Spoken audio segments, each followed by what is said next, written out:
గురుభ్యో నమ. గురుబ్రహ్మ గురువిష్ణు గురుదేవ మహేశ్వర గురు సాక్షాత్ పరబ్రహ్మ తస్మై శ్రీ గురవే నమ. సదాశివసమారంభ వ్యాసశంకర మధ్యమాం అస్మదాచార్య పర్యంతం వందే గురు పరంపరాం. నారాయణ నమస్కృత్య నరం చైవ నరోత్తమం దేవీం సరస్వతీం వ్యాసం తత్తో జయముదీరయేత్ కృష్ణం వందే జగద్గురుం అపారకరుణాసిద్ధం జ్ఞానతో శాంతరూపం శ్రీ చంద్రశేఖర గురుం ప్రణమాము. శ్రీ గురుభ్యో నమ. శ్రీ శివభక్త విలాసం పెరియ పురాణ కథలు. ఇవాళ ఎపిసోడు 15 చెప్పుకోవాలి. 14లో ఏం చెప్పుకున్నామంటే, ఇది సుందరుడు పర్వాగృహంలో సుఖములు అనుభవించుతూ చాగేశ్వర భగవాన్ని సేవించగలుగుతూ ఆయనపై అనేక ద్రావిడ గీతములు పాడాడు. తన సేవానిష్ట భగవంతుడికి తనకు ప్రేమదూతగా వినియోగించిన పాపం నుండి నిర్ముక్తులయ్యాడు. అలాగని ఈ కథలు చదివినా విన్నా కూడా శివానుగ్రహంతో చేత ముక్తులు అవుతారు అని చెప్పుకున్నాం. ఇప్పుడు ఎపిసోడు 15. కుమ్మరి భక్తుడు నీలకంఠుడు శ్రీ అగస్త్యుడు. మహాదేవుని కన్నా సులభంగా వరాలను కురిపించే దయము లేడు. మరి ఇతర దేవతలతో ఏం పని? యమభయమును తుడిచిపెట్టడుకు మృత్యుంజయుడైన శంభుడే సమర్థుడు. మానవులు ఎవరికి భయపడి చచ్చెదరో అటువంటి ఆయముడే శంకర కింకరుడు. భోగములన్నీ ఒకప్పటికి తరిగిపోయేవే. వాటి కోసం శరీరం కావాలి. అవి తీరగానే ఈ దేహం కూడా దహించుటకే పనికొస్తుంది. కాలకాలని సేవించిన కానీ దేహాన్ని మరలా పుట్టించే ప్రారంభం కాలిపోదు. కర్మజ్ఞానముల కన్నా భక్తిచే మహేశ్వరుడు సత్వరం ప్రసన్నుడవుతాడు. కేవల భక్తి చేతనే యోగ్యతల ప్రసక్తి లేకుండా మహాకాలుని అనుగ్రహం పొంది మానవులు ముక్తులవుతారు. ఈ సందర్భంలో చెప్పుకోదగిన ఈ కథను మహాత్ములారా వినండి అంటున్నాడు అగస్త్య మహర్షి. దర్శనం మాత్రమే ముక్తినిచ్చే దర్శనాద్ అభ్రసదసి అంటే చిదంబర నక్షత్రం ఈ భూమికి మణిహారమై భాసిస్తోంది. ఆ క్షేత్రంలోని బంగారు సభలో భగవానుడైన శివ నటరాజు చేసిన నృత్యమును దర్శించి వ్యాఘ్రపాదుడు, పతంజలి అను మహాభక్తి సంపన్నులు ముక్తిని పొందారు. ఆ ఊర్లోని బ్రాహ్మణుల ఇంటింట పరమేశ్వరునికై ఎదుర్చు రగల్చబడిన అగ్నిహోత్రాల నుండి వచ్చు పరిమళపు పొగలు ఆ ప్రాంతమంతటినీ పవిత్రం చేస్తూ ఉంటాయి. హవిస్సులైన నెయ్యి పూర్వరాశం మొన్న పుణ్యగంధంతో కూడిన హోమధూము ఇళ్లపైకి వ్యాపించి ఆకాశలింగమునకు అంబరపు ఆచ్ఛాదన వలె, చిదంబరం అన్నమాట, అంబరపు ఆచ్ఛాదన వలె విభూతి పూతల వలె ఉంటాయి. ఆ క్షేత్రంలో కుమ్మరి కులానికి మణిపూస వంటి వాడైన ఒక భక్త వరేణ్యుడు ఉండేవాడు. అతడు నిత్యము నటేశ్వరాలయంలోని శివగంగలో స్నానమాడి ముసుగు వేసుకున్నాడా అనిపించినట్లు విభూతి పూసుకుని రుద్రాక్షమాలను చట్టముగా వేసుకుని ఇంటికి వచ్చేవాడు. కులవృత్తి ఆచరించుకుంటూ బ్రహ్మదేవుని సృష్టికి ప్రతి సృష్టి చేస్తూ ఉండేవాడు. ఇద్దరూ చేసేవి ఘటాలే అంటే కుండలే. కుమ్మరివి మట్టి కుండలు, బ్రహ్మదేవునివి మనసు కుండలు. మన కుమ్మరివి కాలితేనే కుండలు అంటే కాలకముందు మట్టేగా. బ్రహ్మగారివి కాలిపోయే కుండలు జీవులు. కుమ్మరి చేతిలో మట్టి కాలి కుండ అవుతోంది, బ్రహ్మ చేసిన కుండలు కాలి మట్టి అవుతున్నాయి. ఎవరి సృష్టి గొప్పదో మరి.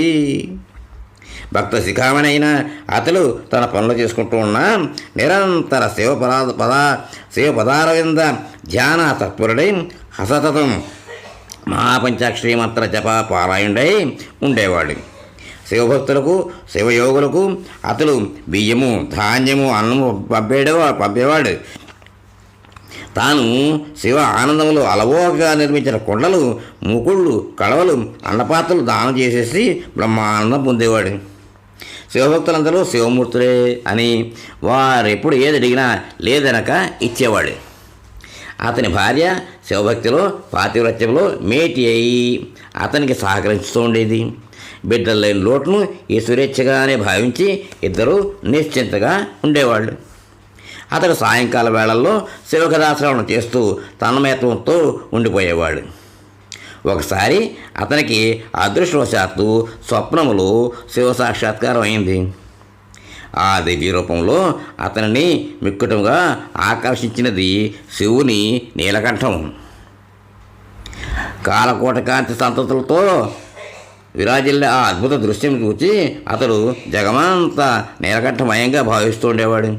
ఉన్నట్టుండి ఒకసారి పెద్ద పెట్టిన నీలకంఠ అని ఎవరినో పిలిచేవాడు. అందుచే అతన్ని అందరూ నీలకంఠుడని పిలిచేవారు. ఇట్టి శివప్రదమైన శివరంజని జీవన రాగంలో అతనికి పెక్కు ఏండ్లు గడిచినట్టు చాలా సంవత్సరాలు జరిగాయి. ఒక వర్షాకాలం సాయం సమయమున నటరాజు శివుని నీలకంఠం పోలు ఆకాశంలో శివకామనాయకి కురుల సంపదల వల్లే నల్లని మబ్బులు నిండాయి. యోగ హృదయంలో భాషించే చిత్రకళా ప్రకాశం వల్లే విద్యుల్లత తీగలు తళుక్కును మెరిసి ప్రకృతికి అలౌకిక శోభను వెల్లడిస్తున్నాయి. నీలకంఠుడు శివాలయంలో ఒక కొత్త భాండమును సమర్పించి తిరిగి వస్తున్నాడు. అప్పుడు గొప్ప ఎదురుగాలతో కూడిన వాన కురియసాగింది. భూమి ఆకాశంలో ఆ పెనుచీకట్లో భూవృష్టులు ఏకమైపోగా అతడు తడిసి ముద్దయిపోయి దారి తెన్ను కనబడక ఆ మెరుపు కాంతుల్లో ఒక పంచను చేరగా అతన్ని నీలకంఠుడని గుర్తించిన ఆ గృహలక్ష్మి లోనికి ఆహ్వానించింది. ఆమె సమకూర్చిన వస్త్రములతో అతడు తడి ఆర్చుని బట్టలు మార్చుకునగా అతని వెచ్చదనంలోకి ఆమె మంట రగిల్చింది. తర్వాత పలహారం సమకూర్చి తాంబూలం అమర్చి సేవించుకుని దంజురాలైనట్టు భావించింది. ఇంతలో వర్షం తగ్గిపోగా అతడు ఆమె దగ్గర సెలవు తీసుకుని వెళ్ళిపోతుండగా ఆమె తన పరిచయం చెప్పింది. ఆమె ఒక వేశ్య. అతడు ఆశ్చర్యపడి ఆమె సంస్కారం మనసా మెచ్చుకుని సెలవు తీసుకుని ఇంటి దారి పట్టాడు. ఆమె అతనికి వేసిన అగరధూపం, బట్టలకు పూసిన సుగంధ పరిమళము, ఆమె అనురాగభరిత స్మృతి వల్లనే అతన్ని వదలలేదు.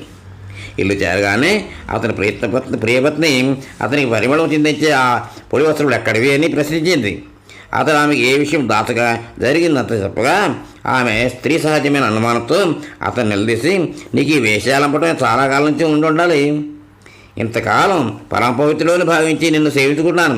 ఆ వేశ్యాస్పృశతో మైలుపడిన నీ శరీరంతో నన్ను తాకవద్దు.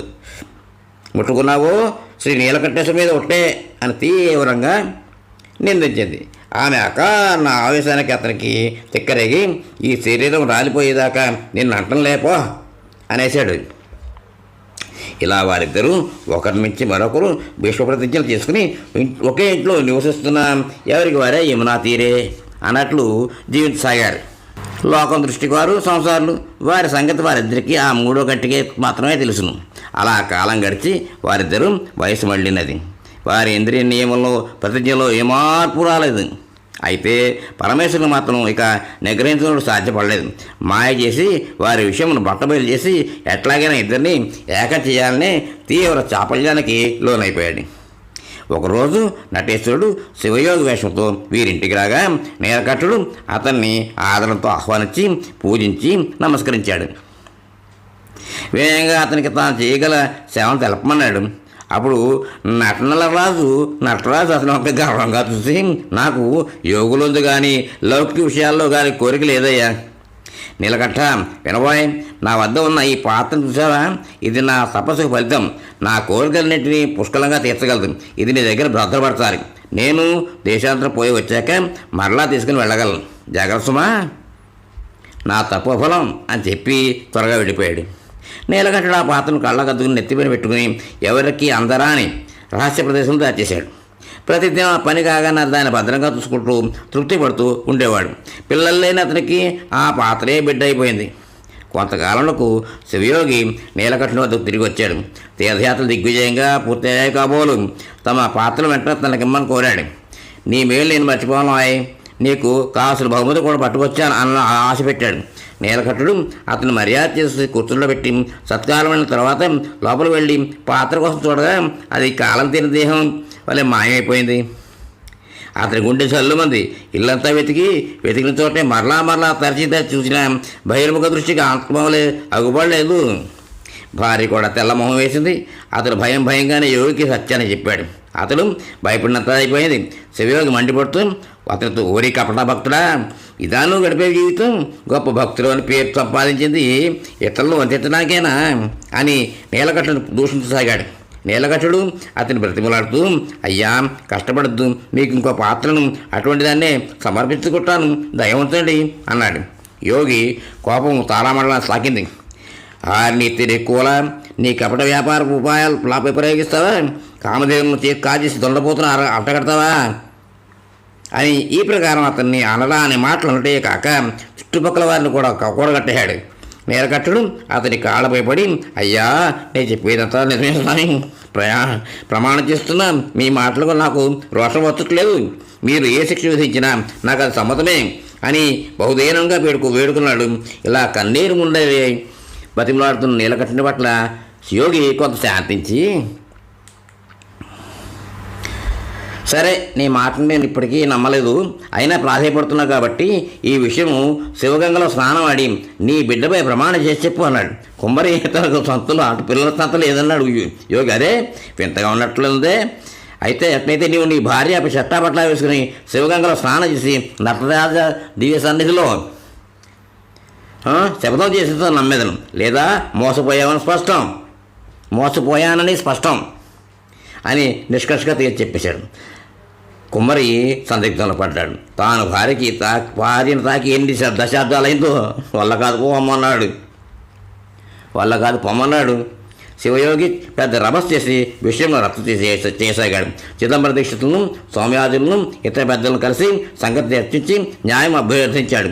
ఊరంతా అతను చేరింది. పెద్దలు ఇలా తెచ్చారు. ఓ నీలకంఠ, నీవు ఈ అపవాదం నుండి బయటపడాలంటే ఒకటే మార్గం. మీరిద్దరు ఒకరు తాకరాదని నియమం కాబట్టి ఒక వెదురుకరణ చీర పట్టుకుని ఒక్కసారి గంగలో మునగండి, అప్పుడు ప్రతిజ్ఞ చేయండి. జనం అంతా అబ్బురపడ్డారు.